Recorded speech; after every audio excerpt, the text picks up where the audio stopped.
방송에서 제공하는 투자 정보는 투자 판단에 대한 조언입니다. 방송에서 제공하는 주식의 가치, 가격 상승 및 가격 하락에 대해서는 방송사에서 보장하지 않습니다.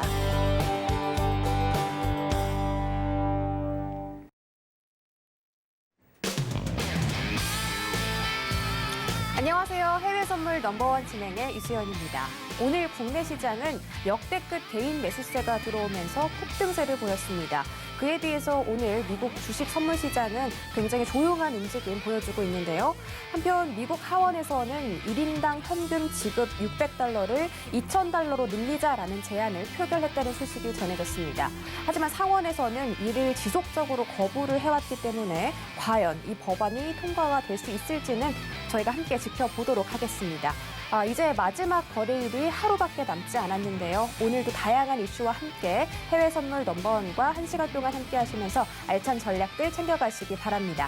참고로 본 방송에서 제공해드릴 정보는 투자 판단에 대한 조언일 뿐 해당 상품의 가치나 수익률을 보장하진 않습니다. 또 서울경제TV는 자본시장 통합법도 준수하고 있습니다. 일개일 투자 상담부터 이사 수신 행위까지 모든 불법 사항들을 엄중하게 금지하고 있다는 점 전해드리면서 저희 본격적으로 시작하기 전에 오늘 함께할 마스터 화면으로 만나보시죠. 네, 화요일장은 아토마스터와 함께합니다.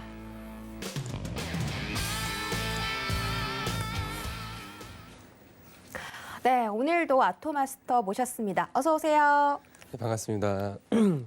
자, 오늘 어떻게 보게 되면은 저가 이제 하루 아침마다 하는 게 뭐냐면은 네. 차트도 볼 때 보지만은 이제 매일매일 이슈 체크를 하거든요. 그래서 보니까 이제 오늘 같은 경우에는 이제 이슈가 많이 없는 날이다 보니까 이제 우리 아나운서님께서 말씀 주셨던 이제 미증시가 좀 조용한 이유가 아마 이제 이슈가 이런 부분들이 없었기 때문에 그런 게 아닌가.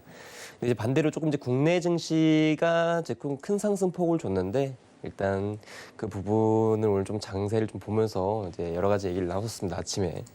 자, 아무튼 오늘도 이제 차트적인 부분과 이제 추가적으로 이슈 다룰 수 있는 부분이 있으면은 뭐 적극적으로 얘기해드리면서 네. 오늘도 장세 한번 보도록 하겠습니다. 반갑습니다. 오늘 또 국내 증시가 폭등세를 보였는데 그런 부분에 대해서 아침에도 방송을 해주셨다고 네. 지금 밤까지 계속 방송을 하시는 거네요.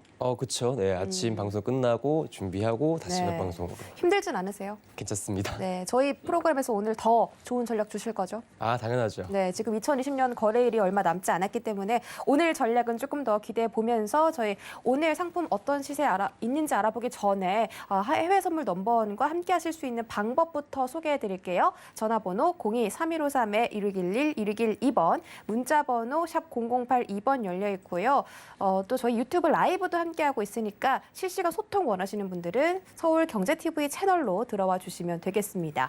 그리고 방송 외에 아토마스터와 함께하고 싶으신 분들 노란톡 검색창에다가 해외 선물 넘버원 서울경제라고 입력하고 들어와 주시면 이 방송 외에도 더 다양한 선물 이야기들 얻어가 보실 수가 있습니다. 그럼 저희는 오늘 상품별 시세 확인하시죠. 네, 모든 상품들이 빨간불 켜주고 있습니다. S&P 500부터 살펴볼까요? 네, 먼저 미니 S&P 500입니다. 0.4% 상승해서 3,742.50포인트 지나가고 있습니다.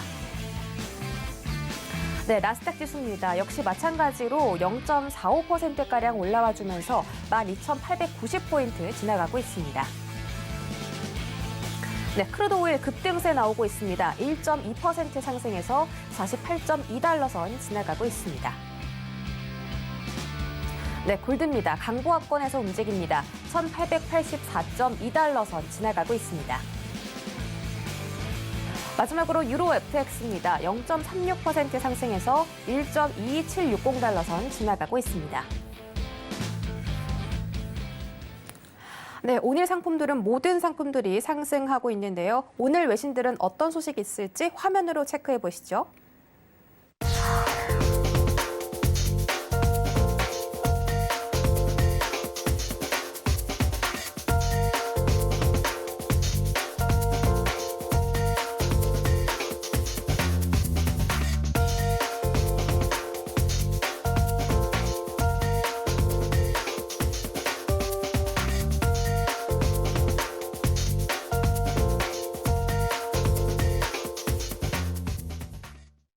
네, 오늘은 유럽 쪽에서 소식이 많이 나오고 있는 것 같은데요. 첫 번째 뉴스부터 살펴보도록 하겠습니다. 중국과 유럽연합 간의 투자협정 체결이 임박했다는 소식이 전해지고 있습니다. EU의 27개 회원국 전체가 중국과의 투자협정을 승인했으며 7년 동안 이어진 이번 협상이 이르면 내일 타결될 수 있다는 소식인데요. 중국과 EU는 연내 타결을 목표로 지금까지 투자협정 체결 문제를 논의해왔는데 이 투자협정이 체결된다면 유럽 기업들이 중국에서 통신, 금융, 전기차 등 다양한 분야에서 전례 없는 시장 접근권을 얻게 될 것이라고 보도했습니다. 중국과 EU 간의 투자협정의 가장 큰 걸림돌이었던 노동 문제에서는 중국 측이 과거보다 진전된 입장을 내면서 중국이 한 발짝 양보했다. 이런 소식이 나오고 있는데 이처럼 중국과 유럽연합 간의 투자협정은 중국의 큰 양보를 통해서 이루어진 것이지만 일부 전문가들은 외교적으로 봤을 때 미국에 대응하려는 전략으로 중국이 진정한 승리자가 될 수 있다라는 평가를 내리고 있습니다. 이처럼 조 바이든 당선인이 취임 후에 원래는 유럽연합과 핵심 동맹들과 공동 전선을 구축을 해서 중국을 압박하려는 상황을 연출했었죠. 조 바이든 행정부가 앞으로도 중국과의 무역 전쟁을 예고를 했었는데 이렇게 유럽연합이 중국과의 경제적 연계를 맺어버리는 것은 미국에 달갑지 않은 결과이기 때문에 향후 이 세 국가 간의 관계를 여러분들도 잘 유념해서 지켜보시는 것이 좋겠습니다. 다음 소식도 만나보시죠. 유럽연합의 27개국이 만장일치로 드디어 이 포스트 브렉시트의 합의안을 승인하고 발효를 위한 준비에 돌입했다는 소식입니다. 유럽연합의 합의안을 승인하면서 영국 의회가 내일 31일 날 합의안을 통과시킬 거라는 예정인데요. 영국 의회가 승인을 하면 합의안은 내년 1월부터 법안으로서 유럽의회에 발의된다고 합니다. 이 합의안은 사실 내년 1월에 유럽의회로 넘어가면서 공식 발효가 되는 건데 유럽연합의 규정에 따라 잠정적으로 지금부터 효력을 지닌다는 소식입니다. 보리스 존슨 영국 총리는 트위터를 통해 EU 정상회의의 상임의장과 포스트 브렉시트의 합의안과 합의안의 비준에 대해서 이야기를 나눴다라고 밝혔습니다. 그러면서 나는 영국과 EU 협정이 우리 관계의 새로운 시작점이 된 것을 환영한다. 합의안은 정식 비준하고 EU와 기후변화 같은 공동협업을 고대하고 있다라고 말하면서 이 합의안의 승인 결정을 자축하기도 했습니다. 이렇게 길고 길었던 브렉시트 거의 몇 년 동안 이 브렉시트 합의를 이어온 것으로 보이는데 12월 31일 합의 최종 결정을 앞두고 합의가 이루어졌다라는 소식이 올라오면서 지금 파운드화도 그렇고 유로화도 그렇고 계속해서 상승세를 보여주고 있습니다. 이런 자세한 소식들은 또 다음에 전해드리도록 하겠습니다. 마지막 기사도 살펴보시죠. 네, 투자 전문지 배런스는 주식시장의 약세 흐름이 연준의 통화 긴축 없이도 나타날 수 있다라고 진단했습니다. 배런스가 증시 약세는 여전히 나타날 수 있다. 투자자들은 주의해야 한다라고 설명을 했는데요. 연준은 확고하게 경기를 부양을 하고 있어서 주가가 하락할 수 없다는 게 다수 전문가들의 관측이기도 하고요. 지금 시장 투자자들 역시 연준이 이렇게 부양을 하는데 어떻게 주식시장이 빠질까라면서 계속해서 위험 자산에 본인들의 자금을 넣고 있죠. 하지만 배런스는 증시 약세가 이런 연준의 부양이 있음에도 불구하고 나타날 수가 있다라고 분석을 한 겁니다. 지난 1962년과 1987년, 2000년도에는 연준의 긴축 없이도 미국 증시가 약세장을 겪었다는 게 그들의 분석인데요. 실제 지난 2000년도 당시 연준이 3년 동안 기준금리를 인하했는데 S&P 500 지수가 2000년 9월부터 2003년 3월까지 약 44%가량 하락했다는 분석이 나왔습니다. 이런 경우에는 주식을 매도하고 기업 어음이나 단기 저금리 회사채 이런 종류의 투자가 나올 수 있다라고 배런스지가 조언했습니다. 여기까지 세 가지 이슈 살펴봤고요. 자, 오늘은 유럽연합에 관한 이야기가 좀 나오고 있는데 혹시 이 부분에 대해서 추가적으로 하실 말씀 있으신가요? 일단은 첫 번째, 두 번째 내용만 조금 다뤄서 보고 싶네요. 세 번째 내용 같은 경우에는 워낙에 이제 전망이니까. 전망이다 보니까 네. 첫 번째 내용을 보게 되면은 현재 중국과 EU 투자협정 체결이 임박했다고 얘기가 나오고 있습니다. 근데 이제 여러분들이 조금 모르실 수 있어가지고 원래도 이제 중국과 유럽연합 자체가 계속적으로 투자협정을 맺으려고 했던 연도 자체와 시도 자체가 좀 오래 얘기가 됐었어요. 그렇죠. 거의 한 6년에서 8년가량. 7년 내라고 거의- 나와 있는데. 네, 이제 거의 그 정도 이제 긴 시간 동안 계속적으로 이제 하나의 체결을 위해서 계속적으로 이제 협의와 이제 협정을 맺으려고 했었는데 가장 큰 문제가 첫 번째로 보게 되면은 두 가지라고 좀 볼 수가 있거든요. 일단 제가 생각했었을 때는 이제 고용 시장에 대한 문제점일 수도 있긴 하겠지만은 중국이 예전만 하더라도 사실 이제 내부 수주를 많이 했었어요. 이제 외려 이제 뭐라고 해야 될까? 외려 이제 외부와의 이제 약간 교류라든지 약간 이런 것들에 대해서 개방적이지 않았던 부분이 좀 컸었기 때문에 그래서 이제 EU 투자 협정에 대한 이제 체결이 계속적으로 미뤄진 상태였었고 합의가 잘 안 이루어진 상태였었습니다. 근데 이제 여러분들도 이제 계속적으로 증시 체크를 하시게 되시면은 RCEP이라고 아실 겁니다, 여러분들. 네. 이제 RCEP 관련해 가지고 이제 아시아권 10개국과 이제 그리고 한중일 이제 이렇게 주요 아시아 3국가 그리고 이제 그 외에 이제 호주, 뉴질랜드 같은 국가들과 총 합쳐서 15개국 정도까지 크게 이제 메가 FTA라고 보시면 될 것 같아요. 이 15개국이 이제 거의 뭐 어떤 수출이라든지 수입을 진행했었을 때 관세 자체를 조금 철폐를 하는 내용이거든요. 그만큼적으로 중국 시장이 현재 계속적으로 어느 정도 개방 시장을 계속 보여주고 있고 지금 이러한 상황을 좀 크게 보자면은 이제 유럽과 아시아 쪽에서 대한 연결체를 많이 만들어주고 있는 상황입니다. 그래서 저는 결과적으로 봤을 때는 사실 한 가지 이론에 조금 다다를 수 있지 않을까라고 보고 있어요. 중국에 대한 위안화에 대한 국제화. 그러다 보니까 이제 중국 시장에 대해서 나중에 규모가 커질 것, 이제 이 그림을 보고 있거든요. 그리고 상당히 그거에 대해서 미국이 압박을 세로 들어오고 있는 건 사실이고요. 그래서 뭐 사후에 이제 이루어질 일이다 보니까 일단은 우리가 계속적으로 증시 이슈 체크하면서 말씀드리도록 하겠습니다. 네, 미국이 아무래도 그렇게 하지만은 않을 그런 소식인데요. 뭐 중국과 유럽 연합이 이렇게 투자 협정을 했다고 해서 조 바이든 행정부가 앞으로 또 추가적인 규제를 또 할 수가 있을까요? 중국에? 저는 할 가능성이 높다고 생각을 해요. 이제 당연하게 이제 예전에도 그런 게 있었거든요. 그 같이 이제 우리도 이슈를 체크해서 봐주겠지만은 그 빵에 달려 있는 그 세일 있었나요? 맞아요. 네, 그 끈. 네, 맞습니다. 그 끈에다가 150% 정도인가 관세를 한번 매긴 적이 있었었는데 맞아요. 그 정도로 이제 그 국가 간에 이제 그런 상황들이 좀 있다 보니까 제가 봤었을 때는 어느 정도 이제 중국 시장에 대한 이제 규모가 좀 더 커지고 있었을 때 계속적으로 태클을 걸을 가능성은 높다고 보고 있습니다.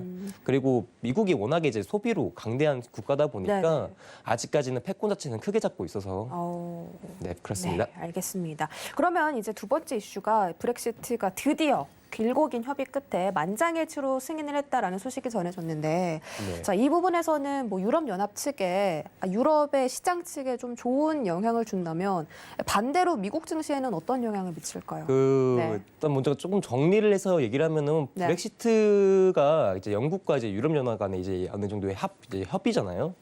그러다 보니까 제일 첫 번째 내용이 뭐였었냐면은 일단은 수출하고 수입 관련해 가지고 관세 얘기가 계속적으로 돌아왔었어요. 관세? 영국과 이제 네. 유럽연합에서 이제 수입과 수출했었을 때 관세를 어떻게 해줄지. 근데 이제 이런 부분들 같은 경우는 잘 해결이 됐거든요. 근데 두 번째 문제가 뭐냐면은 조금 자유로운 이제 국가 간의 이동인데 이런 문제까지는 아직까지는 해소된 걸로 알고 있지는 않습니다. 그러다 보니까 일단은 뭐 경제적인 관점에서는 사실 어느 정도 잘 해결이 되어 있는 상태다. 다만 이제 조금 뭐라고 해야 될까요? 이제 이런 걸 경제적이라고 좀 말하기 힘든데 국가 간의 이제 이동이라는 것이 이제 보면은 사실 조금 해결되기 많이 어렵다고도 생각을 해요. 저도 브렉시트를 관련해 가지고 얘기를 좀 많이 해봤었지만 뭐 역사적으로도 이야기가 많이 있고 이제 아일랜드 간에 그래가지고 이제 사실은 뭐 어느 정도 급한 불만 끄는 합의안이라 보고 있고 이제 뭐 다른 쪽 얘기에서는 보게 되면 아름다운 이별이라고도 얘기가 나오거든요. 그래서 일단은 뭐 큰 문제 없이 지금 이제 합의안이 잘 되어 있는 건데 이제 이렇게 브렉시트 자체가 이루어지게 됐기 때문에 유럽 달러가 올라간다고 생각하시는 분들이 있을 거예요.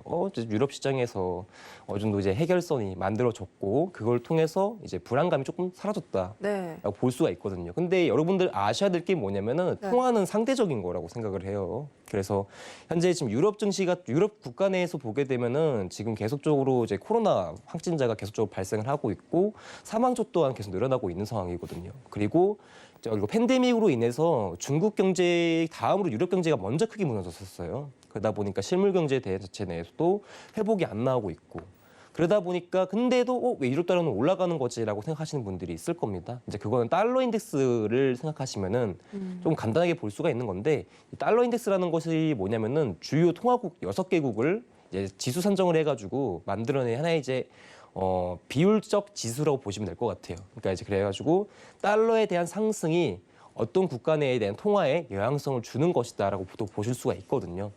그래서 이 달러에 대한 6개국의 통화 비율이 유럽 달러가 57% 정도로 되는 걸로 알고 있습니다. 그러다 보니까 달러에 대한 하락세가 이루어질 때 유럽 달러 같은 경우는 상승세를 보여주고 있는데 우리는 이거를 이제 자동적으로 시장을 알고 있죠. 달러와 유럽 달러는 반비례한다. 근데 가장 큰 이유가 뭐냐면은 미국 증시가 계속적인 지속적인 통화적 하락 압력을 계속 주고 있잖아요. 부양책 관련해가지고. 그러다 보니까 유럽 달러 같은 경우에는 계속적으로 올라가고 있는 상황이 만들어지는 거거든요. 그래서 이 브렉시트와 관련해가지고 유럽 달러가 올라간다라고 보시는 분들도 있는데 전체적인 큰 이유에서는 이 이유가 타당하진 않고 단기적인 하나의 요소점으로는 봐도 된다. 그리고 이제 달러 인덱스 관련해가지고 얘기를 좀 더 길게 하고 싶은데 여기까지만 하도록 하겠습니다. 알겠습니다. 자, 달러 인덱스가 계속해서 하방 압력을 받으니까 유로화가 올라온다라고 설명을 해주셨는데 브렉시트 영향이 지금 이 시장에서는 그렇게 크지 않고 오히려 통화 영향이 시장에 더 많이 미치는 걸로 분석을 해주셨고요. 지금 달러 인덱스가 90달러 깨고 내려갔네요. 자, 이런 상황에서 오늘 또 상품별 전략 어떻게 나올지 굉장히 궁금한데 바로 넘어가 보도록 하겠습니다. 해외 선물 나우 코너로 이동해 보시죠.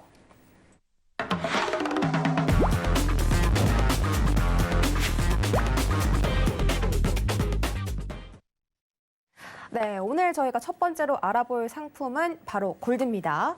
골드가 오늘 개장하자마자 장대 음봉을 그리면서 떨어진 후에 계속 횡보하는 모습을 보여주고 있습니다. 지금 골드는 거래하기가 좀 답답하실 수가 있을 것 같아요. 지금 이 상황에서 어떤 뷰 주실지 굉장히 궁금한데 팻말로 확인해 보도록 하겠습니다. 하나, 둘, 셋. 네, 골드는 어제에 이어서 오늘도 관망이네요. 왜일까요? 어제도 계속 차트 관련해가지고 설명을 드렸던 부분이었었는데 네. 지금 차트 보시면은 제가 어제 그렸던 거 그대로 가져왔거든요. 제가 분명히 말씀드렸죠. 이 구간대 안에서 이루어질 가능성이 상당히 높다고. 그래서 제가 보니까 지금 현재 고가점 2번 찌르고 나서 거의 횡보를 주고 있는 건데 이 횡보점도 여러분들 보시면은 조금 이제 재밌는 걸 볼 수가 있어요. 자, 현재 지금 이제 아래쪽으로 현재 저점 예전 1766 레인지 범위에서 이제 다음 저점 라인 때까지 쭉 연결선 한번 여러분들도 지금 차트 보고 계신 분들은 연결해가지고 보세요. 그 다음에 지금 어디 구간대에서 지지가 이루어지고 있는지 확인하시면 알 수가 있습니다. 제가 봤었을 때는 골드가 예전 저항대, 위쪽에 있던 저항대 구간에서 2번의 저항을 맞고 지금 아래쪽에서 지지력만 유지해주고 있는 상황이거든요. 그러다 보니까 지금 현재 아래쪽 하단 쪽에서 지금 매집이 일어나고 있는 그림으로 좀 보여지고 있어요. 거래량이 조금 이제 없지만은 캔들 뷰에서 본다면은 지금 상당히 이제 수렴점을 만들고 있는 건데 제가 이제 관망을 드는 이유는 뭐냐면은 방향성이 이제 슬슬 결정될 가능성이 높은 구간이기 때문에 제가 이제 관망을 든 거거든요. 현 시점에서 추가적인 저점 구간에서 매집 이후 상승 반등이 나와가지고 돌파 상황도 만들어질 수 있겠지만은 제가 봤을 때는 이 구간에서 매집 이후 하락이 나오게 된다면은 외려 예전 저점 라인 때 이탈 이후에 1750 레인지까지도 지금 하락할 가능성이 높거든요. 그러니까 최대의 목표값이라고 볼 수 있는 구간이.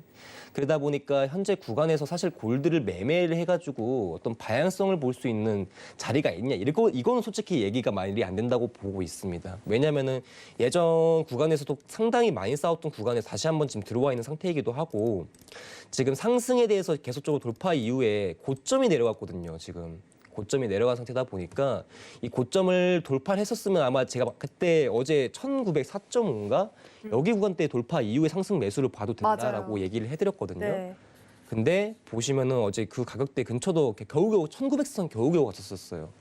1900선 겨우 간 다음에 이제 눌림 하락이 나오고 있는 건데 여기서 상승 났다가 큰 하락 눌림 나오는 거는 이 추세 때 체크하신 분들은 다들 아셨을 거라고 설명을 제가 어제 드렸었죠. 여기 상승 돌파를 그 강하게 1904.5 레인지 범위를 강한 장대 양봉으로 돌파를 만들지 않는다면은 추가적인 상승 자체가 이루어지기 힘들다.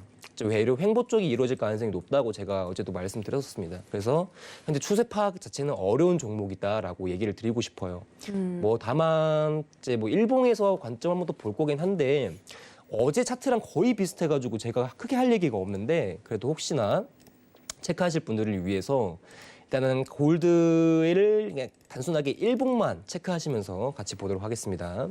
근데 조금 가격대가 안 보이실 수 있으니까 제가 화면을 조금 넓게 해서 보여드리도록 하겠습니다.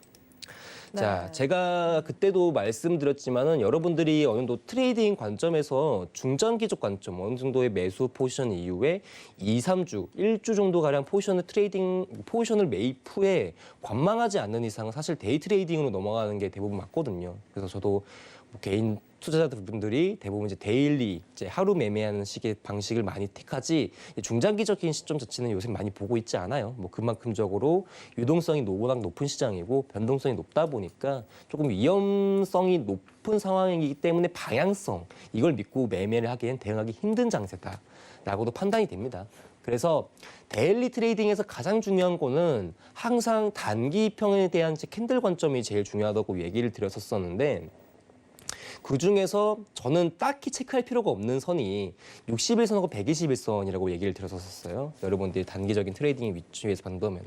그래서 51선과 21선 관계식만 무조건적으로 이루어서 봐라라고 얘기를 제가 계속적으로 드리고 있는 거고 지금 현재 보게 되면은 그때 이제 24일이었죠, 여러분들. 24일 날 보게 되면은 현재 거래량이 현저히 적죠. 이유가 뭘까요? 이날?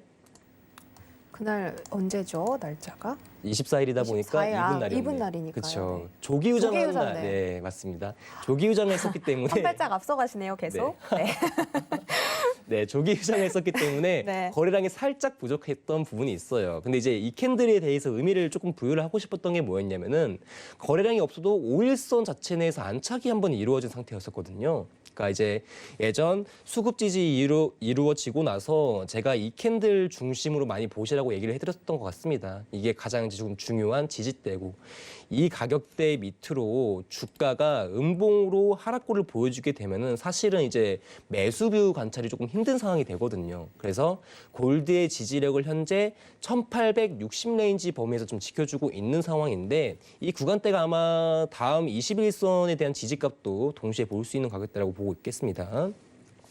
아무튼 21선에 대한 수급 이후에 5일선 지지력을 계속적으로 구사하긴 하는데 사실은 위쪽에 대해서 상승 제한이 크게 걸려 있는 종목이에요. 여러분들 보이시죠? 그러다 보니까 주가 자체가 이제 꼬리점 돌파가 나오더라도 쉽게 양봉골로 만들어지거나 위쪽 단가봉에서 큰 장대 양봉 마감을 보여주지 않고 있습니다.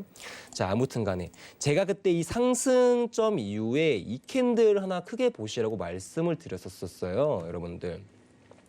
자, 트레이딩 관점에서 여러분들이 이제 계속적으로 고민하실 부분이 뭐냐면은 저는 약간 이 생각을 하거든요. 좀 다른 얘기긴 하지만은 네. 주가를 분석하는 것은 많이 어렵다라고 생각을 하시더라고요. 왜냐하면 여러 가지 보조 지표도 공부해야 되고 이제 시장에 대한 경험도 풍부해야 되다 보니까. 근데 다른 거 많이 필요 없이 일본 관점에서 두 가지 정도만 체크를 하시면 진짜 잘할 수가 있거든요. 그래서 우리가 기본적으로 캔들을 볼 때 이런 식으로 캔들이 만들어집니다, 여러분들. 그렇죠? 뭐 이게 양봉이면은 고가, 뭐 저가, 이제 종가, 시가라고 볼 수가 있는 건데 우리가 트레이딩 관점에서 본다면 전일 시가나 전일 종가에 대해서 많이들 생각을 하시고 트레이딩해요. 왜냐하면 주요 타점이 될 수도 있고 맥점이 될 수가 있어서 그 자리에서 매수라든지 매도 대응을 한 번씩은 할 수 있는 자리이기 때문에 상당히 시가와 종가 부분에서 많은 생각들을 많은 고민과 이제 약간 좀 생각을 많이 하실 텐데 이 캔들 보는 법이 따로 있습니다, 여러분들.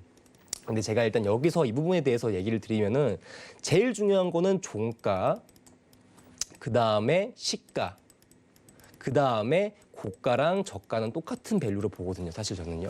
그러니까 종가 비중이 제일 중요하게 보고 있고 시가를 그 다음으로 봅니다. 이유가 뭐라고 생각하십니까, 아나운서님? 종가는 다음 장을 예측할 수가 있으니까. 그렇죠. 그리고 어느 정도 상승이냐 하락이냐를 볼 수가 있거든요. 네. 사실 시가 부분을 본다고 해가지고 오늘 이 캔들이 양봉으로 마감을 할지 음봉으로 마감을 할지 아무도 알 수가 모르거든요. 없죠. 그렇죠. 그래서 항상 중요하게 보는 게 이 종가인데 이 종가가 하는 역할이 두 가지죠, 여러분들. 첫 번째는 일단 아까 말씀드렸던 추세. 즉 양봉꼴로 마감을 하냐 음봉꼴로 마감을 하냐 보는 게 제일 중요하고 그다음에 두 번째는 자리에 대한 안착이라는 걸 저는 가장 중요하게 느끼거든요. 무슨 소리냐면은 주가가 계속적으로 날아가고 싶은데 이 A라는 구간대를 계속적으로 돌파를 못하는 거예요. 꼬리만 남겨놓고 빠지고 꼬리만 남겨놓고 빠지고 꼬리만 남겨놓고 빠지다가 다음 날 이 A 구간대를 몸통으로 마감하는 날이 생깁니다. 그러면은 이 종가 부분이 만들어진 상태에서 다음날 A 구간까지 내려오게 되면 반등 상승을 보여줄 수가 있어요. 즉 이게 뭐냐면은 지지에 대한 지지 그리고 저항에 대한 바뀌는 시점이라고 보시면 될 것 같아요. 그 기점을 저는 무조건적으로 종가를 기준으로 보는데 현재 골드가 이 상승 시점을 계속적으로 보여주고 있다가 이때 음봉 하나가 크게 떴죠, 여러분들. 근데 이 음봉의 거래량이 상당히 높아요. 그렇죠? 자, 제가 기본적으로 거래량이랑 캔들 관련해 가지고 설명을 드릴 때는 뭐 그때도 말씀드렸지만은 전일 거래량보다 높은 캔들 이거는 제가 보진 않아요. 제일 중요한 건 뭐냐면은 거래량지 평균 이격이라는 게 존재하거든요. 5일간의 평균 거래량, 뭐 20일간의 평균 거래량 이런 것들을 이제 이 차트 밑에다 볼 수 있는데 저는 여기서 5, 20, 60만 씁니다. 여러분들. 그래서 5일선을 위로 캔들 거래량이 올라와 주면 평균적인 거래량 20과 60 위로 올라가게 되면은 조금 높은 거래량으로 판단을 하고 매매를 해요. 근데 이때 당시에 거래량을 보게 되면은 그리고 5일간의 거래량과 20일간의 거래량 그리고 60일간의 거래량 자체를 크게 돌파했단 말이에요. 그럼 상당히 의미 있는 캔들이거든요. 그리고 고가를 만들어 놓고 음봉을 만든 캔들이다 보니까 이 캔들에 우리가 무조건적으로 시선을 맞춰서 트레이딩을 해야 된다는 겁니다. 그럼 보면은 현재 이 캔들에서 시가랑 종가만 따져서 본다면은 고가랑 저가 같은 경우는 제가 안 본다 했었죠. 자, 이 평을 제외하고 그리고 거래량도 제외해서 보겠습니다. 어차피 이제 거래량 높은 거 아니까. 그러면은 이 캔들의 현재 시가와 종가를 딱 그어서 보게 되면은 여러분들 지금 이 캔들 종가 위로 양봉 마감이 나온 적이 있습니까? 없네요. 없죠. 네. 그렇죠. 즉 이게 무슨 소리겠어요? 아직까지는 1882 레인지 폭에 대해서 안착 자체가 나오지 않았다는 겁니다. 그리고 보시면은 이 캔들 제가 중요하다고 했었습니다. 이 캔들도 거래량 높아요. 장중 추세를 지켜준 캔들인 수급이 들어오고 나서 지지력을 보여준 캔들이기 때문에 수급형 지지 캔들이라고 보는 거거든요. 그럼 이 캔들 자체가 십자형 캔들로 나와 있는데 이때는 시종가가 몰려 있단 말이에요. 그럼 이 캔들에서 한 번쯤은 내려오면 매수를 받아도 된다. 여러분들 그리고 국내 선물 하고 계시는 분들이 있으시죠? 이거 전일인가? 많이 있을 거예요, 네. 네, 전일인가 전전일에 한 번 십자봉 떴었어요. 그 자리가 아마 376.20 정도인데 아마 오늘 저점 라인 때가 국내 선물 그 자리였거든요. 제가 그 자리도 말씀드렸었어요. 네. 여기서 매수하면은 중기적으로 한번 끌고 가라. 본장까지. 그럼 3포인트 이상 수익 난다. 근데 이제 막판에 380 마감을 했거든요. 저도 매입을 했고. 그러다 보니까 그래요? 수익 좀 보셨겠네요. 근데 저는 뭔가 이제 방송 트레이딩 하면서 할 때는 계약서 네. 많이 싫진 않아요. 그래서 그래도 네, 그래도 뭐 많이 뭐 했죠. 네. 근데 그 캔들하고 이 캔들의 공통점이 뭐냐면은 네. 거래량이 높고 전날에 추세를 보였던 캔들이랑 동시에 나온다는 겁니다. 자, 그러면은 현재 우리가 지금 골드 차트를 딱 보고 있었을 때 보면은 현재 이 구간대 내에서 놀고 있다는 게 보이시는 거예요. 그리고 돌파가 나오더라도 안착이 안 나오는 거니까. 아직까지 이 상승의 힘이 아직은 부족한 거죠. 근데 이거를 조금 차순으로 본다면 1봉, 240분봉, 60분봉 이 비중으로 다단계씩 넘어가거든요. 근데 지금 자체 내에서 본다면 골드에 대한 상승 안착이 이루어지지 않았다 보니까 최소한 1봉에서 82 레인지 위쪽으로 종가 마감 한 번이라도 보여준다면 제 생각에 봤었을 때는 매수로 한 번 더 갈 가능성이 높다. 아직까지는 추세가 갇혀 있다. 네. 다양성이 아직은 없다. 그래서 관망을 들었다라는 겁니다. 알겠습니다. 오늘 또 깔끔한 설명해 주셨는데요. 자, 골드는 1882선에서 안착이 나와야 그 다음에 저희가 매수를 바라볼 수 있다라고 언급을 해주셨고, 지금은 근데 아직까지 골드가 계속해서 이 추세 밑에서 놀고 있기 때문에 지금은 방향성을 잡을 때까지 관망을 해보자, 이렇게 정리해드리도록 하겠습니다. 저희 그럼 다음 상품 미니 나스닥 알아볼게요. 자, 미니 나스닥 0.4% 상승해서 현재 12,885.50포인트 지나가고 있습니다. 과연 이 오늘 나온 하원의 $2,000 지급 이 합의안이 물론 하원만 통과가 됐지만 이 나스닥에는 또 어떤 영향을 미칠지 궁금한데 일단 팻말로 확인해 볼게요. 자, 들어볼게요. 하나, 둘, 셋.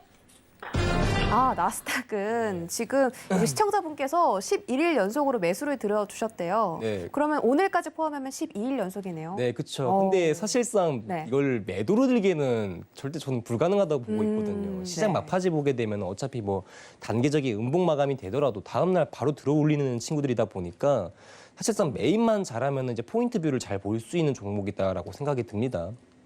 그리고 제가 어제 나스닥 관점을 이제 2차수도 안 지웠어요. 그냥 이제 계속 좀 제가 봤을 때 다음 주까지 좀 끌고 가보려고. 아, 다음 주면은 네. 내년이네요. 아, 그러게요. 내년까지 한번 끌고 가보려고 네. 차트 자체 툴을 아직까지 안 지우고 보고 있는 관점인데 제가 이때 당시에 저점 레인지 폭을 찍어주고 나서 단기적인 하락세가 계속적으로 이제 이어졌다가 이 구간 돌파 이후 상승이 나왔다고 얘기를 드렸잖아요. 그 다음에 지금은 계속적으로 그 다음에 계단식 상승이 이루어질 거라고 제가 이런 식으로 얘기를 드렸단 말이에요. 아, 근데 진짜 계단처럼 네, 천국의 계단 같네요. 네, 맞습니다. 맞나요? 워낙에 이제 네.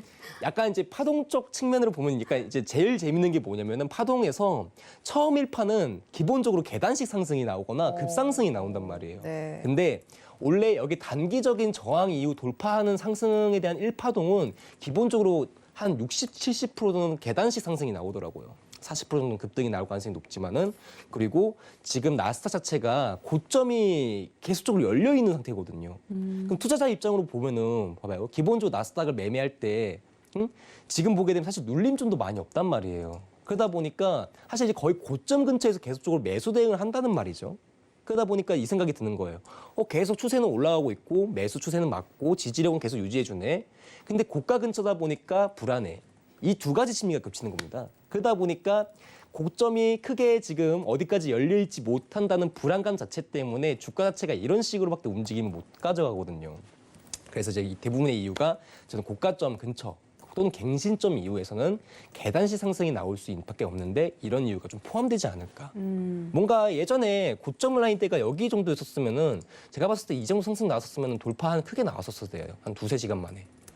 근데 지금 보게 되면 거의 한나절 가까이를 계속 이렇게 조금 작은 진폭으로 움직여주고 있다 보니까 저는 그냥 그 생각이 드는 거죠. 아, 고점 근처니까 약간 조금 조심하면서 매매하고 있구나. 그리고 나스닥이 약간 이런 성질을 가지고 있습니다, 여러분들.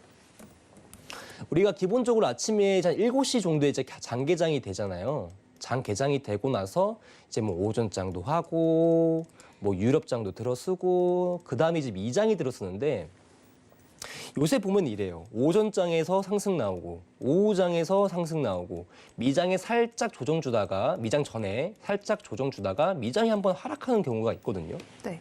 그다음에 들어 올린단 말이에요. 그래서 보게 되면은 이 패턴 자체가 지금 한 3, 4일을 지금 계속적으로 가져가고 있더라고요. 이 루틴 자체를. 그래서 아마 오늘도 오전 오후 상승 계속 나오고 있다 보고 그리고 미장 전에 지금 살짝 눌림 나온 거 보니까 한번 미장이 시작되고 나서 눌림 한번 줄 가능성이 높다. 그러니까 하락을 먼저 시작할 가능성이 높다고 생각을 하고 있어요. 뭐 개인적으로는. 뭐 이제 장이 그게 열리고 나서는 평가할 거는 이제 2분 정도 남았네요, 여러분들. 아무튼 네. 일단 네. 네, 자 이제 보게 되는 것 중에 하나가 뭐였었냐면 제가 또 어제 나스닥 같은 경우는 이 자리에서 매수를 한번 봐도 된다라고 얘기를 드렸었거든요. 그게 아마 12,725 레인지 폭에서 아마 매수를 잡으라고 맞아요. 하셨을 텐데 네네. 아깝게 자리는 안 왔더라고요, 여러분들. 자리가 오다가 말았는데 이때 저점이거든요. 그러니까 740선까지 내려왔다가 반등이 나왔더라고요. 그러니까 이제 15포인트 정도 가량 더 내려왔었으면은 제가 적중이라고 말씀을 드렸을 텐데 이거는 조금 제가 본 오차값에서 많은 비중을 벗어났기 때문에 이건 조금 아쉽다. 네. 그리고 사실 이 상승 구간에서 어떻게 조금 대응을 해야 될지 중장기봉 보면서 얘기를 조금 드리도록 할게요. 사실 이제 일봉을 크게 지금 볼 게 없어서 왜냐하면 단순하게 설명을 드리면은 1분 먼저 잠깐만 보도록 할게요. 네. 일단은 지금 오늘자 시장 자체에서 보게 되면 갭상승으로 시작을 했어요. 전일 종가가 일단 380 레인지 폭인데 이 구간대에서 일단 내려오지도 않고 상승을 줬거든요. 그러니까 오늘 저가 쪽 가격대가 840. 그러니까 전일 정가 레인지까지도 못 내려오고 상승 시점을 보여준 건데 일단은 눌림 하락 시점이 나오게 되면은 이 상승분을 빼지더라도 그리고 이제 외려 느끼는 게 12,900선이거든요. 그러니까 약간 이제 이런 가격선에 대해서 저항도 받을 가능성이 높다 보니까 한 번은 내려온다면 크게 내려오면 종가까지도 내려오지 않을까. 전일 종가까지도 한번. 전일 종가요. 네. 그래서 외려 이 상승폭을 저는 미장이 시작하고 나서 좀 반납을 하고 전일 종가까지 내려오는 상태에서 다시 한번 이제 반등 상승을 줄 가능성이 높은 그러니까 이런 장세도 보고 있고 아니면은 종가를 깨트리고 나서 전일 봉중심까지도 한번 내려올 수 있지 않을까? 약간 이 생각도 들어요. 그래서 800 54, 네, 12,750 정도. 아, 12,700대요. 네, 그래서 830이 이탈이 되는 순간에 750까지도 또 열려 있다고 보시는 게 제일 중요하고요, 여러분들.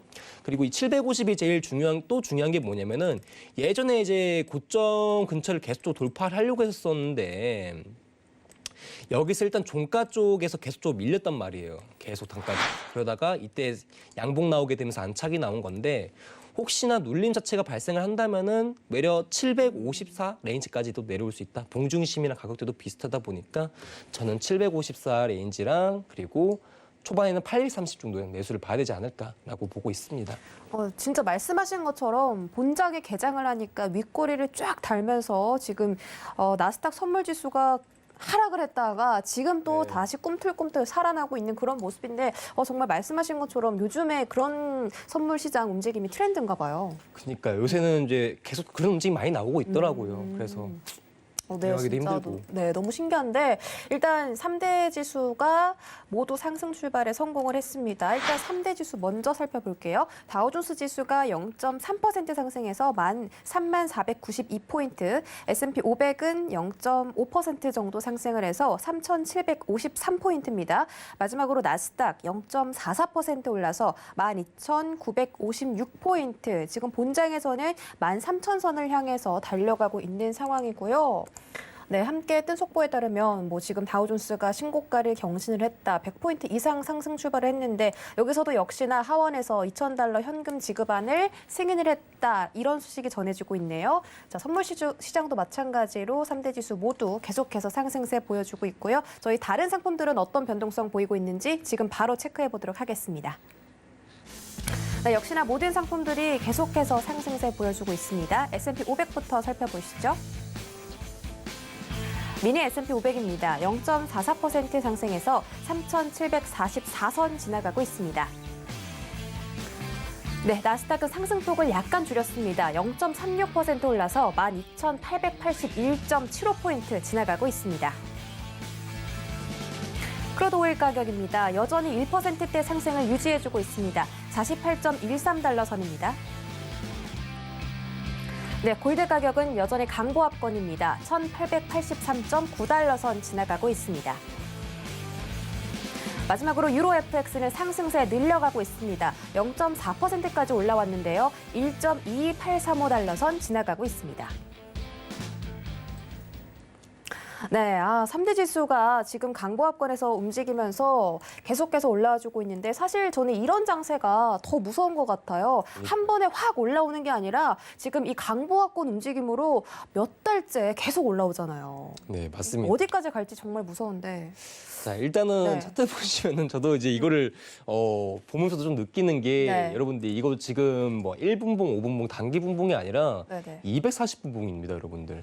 근데 240분봉에서 이 정도의 상승 추이를 보여주는 게 진짜 오랜만이거든요. 네. 그래서 보면서 참 놀라운 게 야, 지지력 하나는 진짜 최고다. 그러니까 추가적으로 양봉 자체가 크게 나왔다가 빼는 그림 자체는 안 나오지만은 네. 저는 240분봉에서 이렇게 거래량 좀 가지면서 이렇게 작은 진폭으로 움직이는 건 진짜 오랜만에 보는 것 같아요. 캔들 자체도 보게 되면은 둘, 셋, 넷, 다섯, 일곱, 여덟 개, 그러니까 48, 32 거의 한 하루하고 반나절을 지금 상승을 보여주고 있는 건데 단계적인 대단하네요. 단계적인 눌림이 이거 하나 나오는 상태다 보니까 일단은 뭐 장 초반에 지금 움직임 자체 내에서 지금 일단은 눌림을 이거밖에 안 보여주나 싶을 정도로 조금 실망스러운 움직임 좀 나왔고요. 사실 저는 매매를 할 때 이런 관점을 봐요. 그러니까 미장에서 저는 매매를 바로 하지는 않습니다, 여러분들. 장세를 천천히 관망했다가 내가 좋아하는 눌림점까지 오네. 거기서 어느 정도 손절 비중이랑 익절 비중 나눠서 트레이딩을 하는데 저는 조금 난감한 장이 뭐냐면은 네. 고가점 근처에서 약간 원웨이성 매수를 보여주는 장세가 제일 어렵다고 봐요. 매도 장세 같은 경우 있잖아요, 여러분들. 원웨이 매도 하락세 같은 경우에는 그래도 눌림 나올 때마다 반등은 세게 나오거든요. 그래서 외려 위쪽에서 매도를 잡을 때도 시간상 그렇게 빨리 잡을 수 있고 시간이 많이 걸리지 않은데 매수는 엄청 시간 걸려요. 특히 원웨이 매수 나올 때는 막 천천히 올라가다 보니까 너무 조금씩 올라가니까. 네. 그러다 보니까 이거 눌림 받기도 상당히 좀 애매하고 그렇다고 고점에서 근처 매수 잡기도 손절을 비중 어디서 잡아야 될지도 힘들고 그럴 때는 솔직히 그 고점 근처 위쪽에서 원웨이성 매수가 나오게 되면은 사실 그날 장세를 조금 포기할까도 생각을 많이 해요. 그만큼적으로 장세 대응하기가 힘든데 네.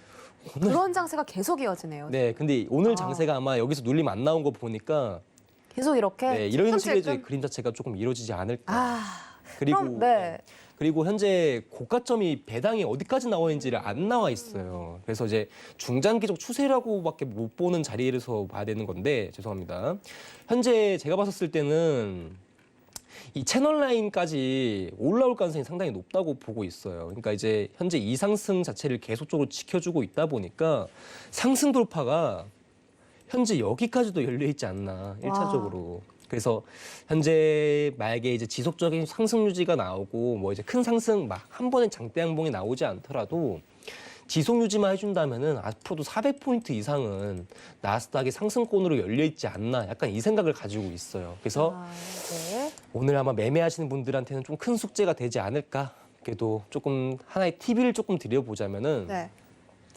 매일 그냥 지금 뭐 매수세가 지금 터지고 있고 장세 쪽에서 방향성 나오고 있으니까 현재 단기적인 제가 시점 하나만 포착해서 말씀드리도록 할게요. 정말 단기적인 건데 네. 일단은 여러분들 일본봉인가요? 네, 맞습니다. 미장 시가 쪽에서 한번 대기해 보시는 것도 나쁘지가 않아요. 미장 시가. 손절 짧게 들고 미장 시가 쪽에서 한번 매수 대응을 하셔도 되겠다. 죄송합니다. 시가가 여기네요. 90일 레인지에서 매수 대응 한번 1차적으로 괜찮다는 점이죠. 그러니까 저 같아도 지금 현재 매수를 볼 수 있는 가장 근접한 자리가 90일 레인지 폭. 여기서 매수 이탈 나오게 되면은 그대로 손절 주시고 나오신 다음에 그다음 눌림 매수를 기다리시는 게 나을 것 같습니다. 12,891 라인 말씀해 주신 거 맞나요? 맞습니다. 891. 그래서 여기 시가 쪽 대응밖에 저는 지금 답이 없다고 보고 있어서 혹시나 매수 한번 해보실 분들은 네네. 여기 구간대 도전하셔도 될 것 같습니다. 네, 12,891포인트가 미장 시가인데 이쯤에서 진입을 하는 거 아니면 지금은 대응을 하기가 조금 어려운 시장이다. 너무 조금씩 매수세를 이어가면서 장세가 올라오고 있기 때문에 여러분들도 한번 잘 참고해 보시고 나스닥 트레이딩 오늘 성공해 보시기 바랄게요. 자, 그럼 저희 다음 상품 알아보도록 하겠습니다. 다음 상품 오일 알아보도록 할 텐데요. 오일이 어제 매도를 들어주셨나요? 어제 관망했던 것 같습니다. 관망을 맞다. 매수를 들었던 것 같습니다. 매수. 네, 그랬는데 매수 한번 들었는데. 크루드 오일이 또 다시 한번 48달러 선을 넘었어요. 이게 어떻게 된 일입니까? 일단은 뭐 그 여러 가지 뭐 상황도 볼 수 있고 뭐 달러에 대한 약세 쪽 보합도 존재를 하고 뭐 여러 가지 이제 시장에 대한 주요 변수들도 있고 이제 오펙 증산에 대한 논의 변수도 있다 보니까 네네, 아마 이제 이런 시점에서 상승 시점이 나온 게 아닐까라고 생각합니다. 더 자세한 이야기는 저희가 팻말로 한번 뷰 확인해 보고 그다음에 들어보도록 하겠습니다. 준비되셨죠? 저한테 3초만 주시겠습니까? 3초요? 네, 3초만 주시면 알겠습니다. 지금 크루드 오일에 대해서 어떤 뷰를 주실지 3초를 달라고 하셨으니까 제가 기다려 보는데요. 지금 일본봉으로 살짝 양봉 그려주고 있습니다. 자, 팻말로 확인해 볼게요. 하나, 둘, 셋. 매도 들어주셨습니다. 네. 자, 크루드 오일은 이제 더 이상 올라갈 데가 없다. 네, 올라갈 데가 그런가요? 없다라기보다는 지금 네. 상황에서 보면 한번 이제 눌림 자체를 한번 줄 수 있는 포지션을 가져갈 수 있지 않을까라고 네. 생각을 하고 있어요. 예전에도 제가 말씀드렸지만은 지금 유가가 외려 삼각수렴을 만들어지고 있는 상황이 보여지거든요. 그러니까 네. 제가 한번 그려볼게요. 외려 좀 보기 어려우신 분들이 있다 보니까 현재 저점 레인지 폭이 이 정도고 다음 저점 레인지가 여기였죠. 그러다 보니까 쭉 이런 식으로 그어서 보시면은 하나의 매수 추세선이 만들어집니다. 자, 그리고 나서 현재 위쪽 구간대에서 아래쪽까지 쭉 그리다 보시면은 현재 아래쪽으로도 매도 추세에 대한 형성 자체가 이루어지고 있거든요. 그러다 보니까 지금 현재 이 구간대 내에서 하나의 삼각수렴, 대칭형 삼각수렴이라고 하는데 이 삼각수렴에도 패턴 자체가 한 3가지 정도가 있는데 가장 많이 나오는 패턴 중에 하나가 이 대칭형 삼각의 패턴이라고 보시면 될 것 같아요. 그래서 위쪽에서는 매도 추세선이, 아래쪽에서는 매수 추세선이 만들어지게 되면서 하나의 매집 포인트를 이루어지는 거거든요. 그러니까 이후에 계속적으로 주가가 이런 식으로 만들어져요. 계속 만들어지다가 좁아지거든요. 진폭 자체가 좁아지다가 방향성이 한번 나오는데 현재 제가 왜 매도를 들었냐면은 원래는 이제 이 삼각수렴에서는 관망이에요. 제가 봤을 땐 관망인데 매도를 든 이유가 뭐냐면은 일단은 저항대를 전일 마감 자체를 못했고요. 이거 일본 관점에서 보게 되면 꼬리만 나온 상태로 마감을 한 상태입니다. 그리고 제가 봤을 땐 현재 시점 자체 내에서 지지력은 구사할 수 있지만은 유가 자체가 계속적으로 약간 상승 제한을 좀 받을 가능성이 높아요. 오늘 이슈에 대한 부분들도 좀 있고 그러다 보니까 유가에 대한 밸런스 자체가 이런 식으로 하락골을 만들 가능성이 높은데 현재 반등이 나오게 됐었을 때 제가 봤을 때는 현재 48.60 정도에서 매도에 대한 눌림 자체가 한번 만들어질 가능성이 높거든요. 그리고 차트를 조금 어느 정도 난 패턴 좀 공부했다 하시는 분들은 당연히 이제 헤드앤숄더 패턴도 이루어진 것도 그림이 나오거든요. 그래서 현재 추세대에 대한 정의 자체도 그리고 패턴에 대한 정의 자체도 일봉에서에 대한 주요 타점에서도 본다면은 유가에 대한 매도 타점이 48.60 정도에서 발현 가능성이 조금 있다라고 보셔도 무관할 것 같습니다. 네. 그래도 한 번 더 차트 확인하면서 얘기를 조금 진행해 보도록 할게요. 사실 이제 유가가 일본 상황에서 조정 측면으로 들어간 거라고 좀 보고 있습니다. 여기서 고점도 조정이요? 네. 열려주고, 그러니까 일본 관점에서 보신다면은 네. 고점과 저점도 한번 만들어주게 되면서 오히려 이 중심가 레인지 폭에서 놀고 있거든요. 근데 우리가 이제 이 중심가 레인지 폭에서 가장 조금 생각을 하셔야 되는 부분이 뭐냐면은 이 자리입니다, 여러분들. 저는 항상 고점하고 저점 밸런스를 본다면 이런 것들을 또 하나 스킬이죠. 여러분들 보시면은 자, 이 캔들에서 상승 고점이 만들어졌죠. 그렇죠? 네. 상승 고점이 만들어지고 나서 이 캔들에서 어떤 일이 만들어졌죠? 거래량이 아마 클 겁니다. 거래량이 큰 음봉 캔들이 만들어진 거죠. 그리고 나서 이평이라든지 그리고 거래량을 봤었을 때는 당연히 이제 이 캔들이 높죠. 이거 확인하셨고 이동 평균선을 보면은 현재 5일선하고 21선만 보도록 하겠습니다, 여러분들.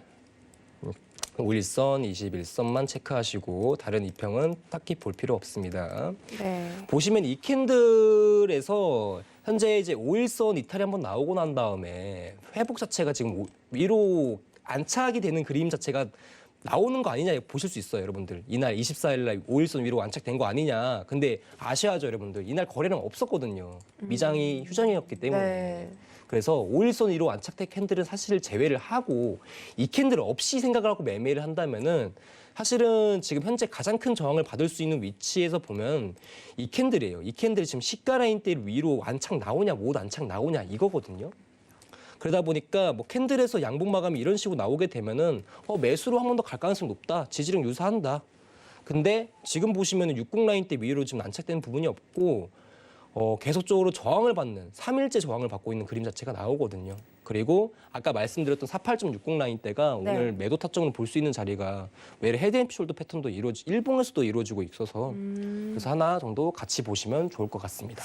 네, 골드랑 같은 의견을 주신 것 같아요. 어느 자리에서 안착이 나와야 되는데 지금 5일이 48.60 라인 돌파하지 못하고 있기 때문에 그 시점에서 한번 눌림 나올 수 있다. 그 시점에서 매도 진입하시면 조금은 수익 얻을 수 있지 않을까 저희가 이렇게 정리해드리도록 하겠습니다. 오늘 1시간 동안 다양한 상품들의 전략들 전해주셨는데요. 아토마스터와 방송 외에도 함께하고 싶다 하시는 분들은 노란톡 검색창에다가 해외 선물 넘버원 서울경제라고 입력하고 들어와 주시면 되겠습니다. 이 검색 방법이 어려우시다면 하단에 나가고 있는 QR코드 이용해서 입장해 주셔도 되겠습니다. 오늘 1시간 동안 고생해주신 아토마스터 보내드릴게요. 오늘 고맙습니다. 고맙습니다.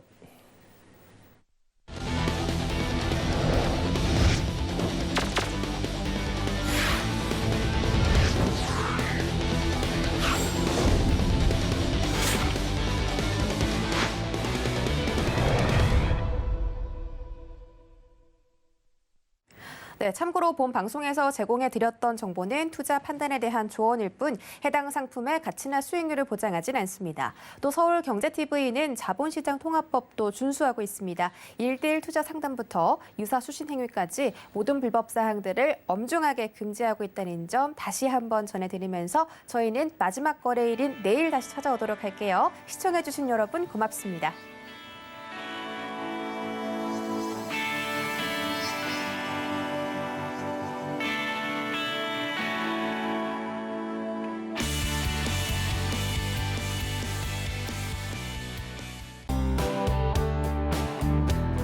본 방송에서 제공하는 투자 정보는 투자 판단에 대한 조언입니다.